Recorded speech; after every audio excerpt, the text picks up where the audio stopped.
There should be some kind of graph that puts the things that Alex Jones has said were going to be done, such as the car kill switch, an army of, amnesty for armies of illegals, things like that. And just put, and check off what Republicans in office, or even over a period of time, have, voted for this or for this and things like that. Like there's this part of it, I really am starting to think the element, a smart element of the reactionaries and nationalists needs to start, where it really is that there's, like, the Discern report is a good place. A lot of these aggregators, now I'm starting to think, needs to be, again, the assault of not so much memes, but a lot of, like, visual ways of visually representing it, but especially a lot of calling out of the Republican Party and the GOP on the stuff that you're like, okay, this doesn't even make sense that you guys are just kind of cool with it. Like this is like impossibly dumb. And so, like, one of the car kill switch, with, I guess, this idea being that it's like, oh, we'll stop all these chases of cars and such like, when really that's not the issue at all. That is an issue of local enforcement and what local enforcement is allowed to do.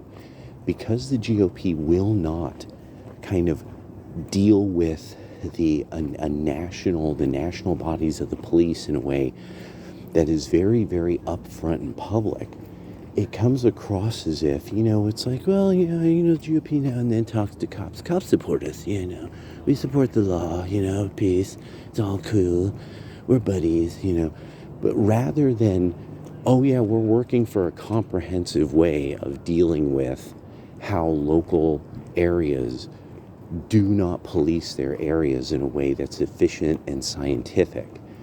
And that's actually making local policing ineffective, and that these city councils and such, they know this.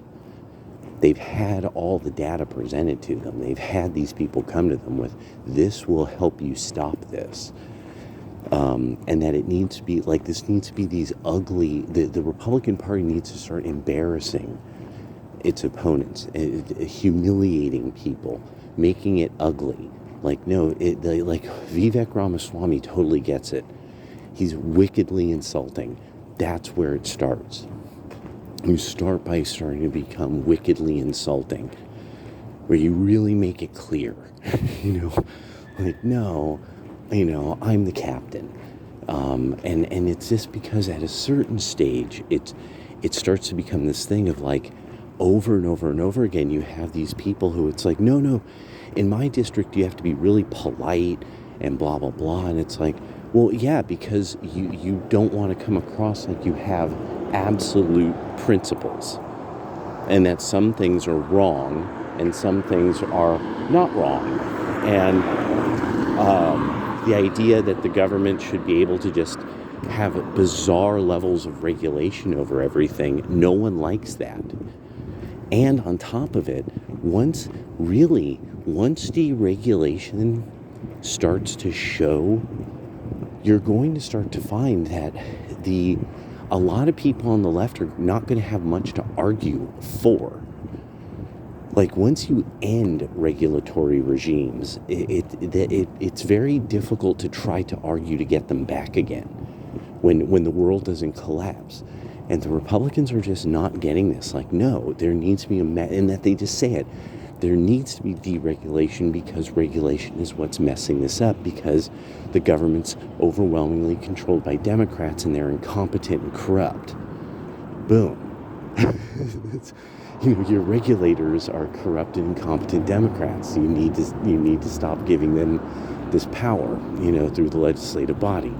Boom, and make it, that simple and also kind of that rude. Otherwise, it's just acting like somebody's playing to win. It's not, it's like, it's not what's really going on, All right, later.